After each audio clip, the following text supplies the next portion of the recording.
Lola Senyora, pasensya na po kayo kung iwan ko na kayo dito, ah.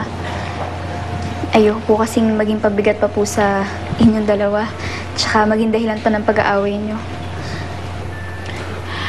Napakabait mong bata na. Lahat na lang nauunawaan mo. Alam mo, ayoko sanang umalis ka dito. Pero, mas gugustuhin ko pa yung kaysa makita kong palagi nang sinasaktan ni Raquel. Saan ka pupunta? May matutuluyan na po ako. Makakatulong sa itong halagang ito. I'm sorry kung nagagawa kong pabayaang umalis ka. Sige na po. Sige, kunin mo. Magagamit mo yan.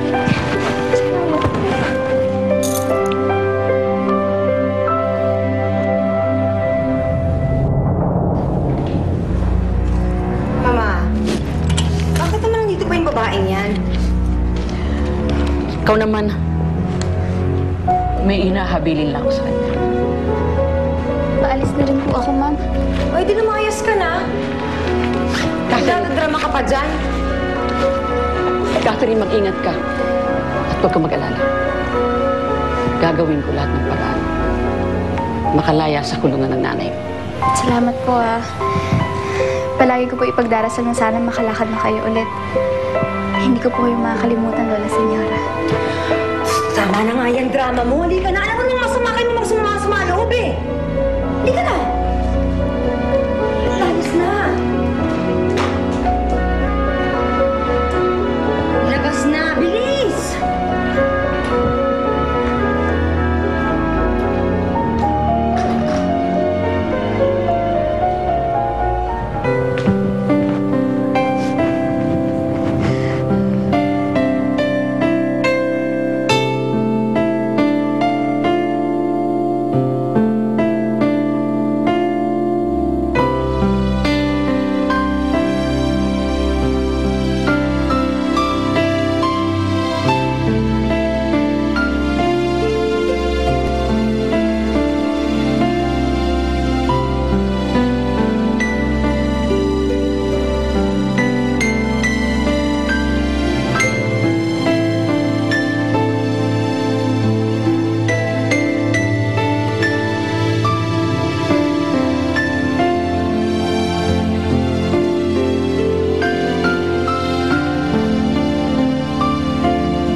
Balitaan ko, wala na daw si Catherine sa inyo.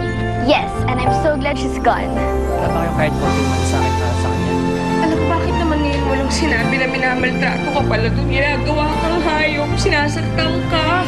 Tutulungan po ako ng kaibigan ko. Nakikita po ako sa kanila. Sino to? Ano akala mo sa bahay natin? Bahay ampunan? Kasi nag-aalala ako. Catherine, kamusta siya? Diyos ko, sana paramdamin sa kanya na ayos lang ako dito. Where do you think you're going? Hanapin ko lang po si Catherine. Anong tinutunganga mo dyan? Sasama ka sa amin, ano? Pagtatrabahuan mo kanilalamon mo dito. Nakita mo yan? Yan ang bibiktimahin mo. Wallet ko yan ah! Mandurokot! Sulong po!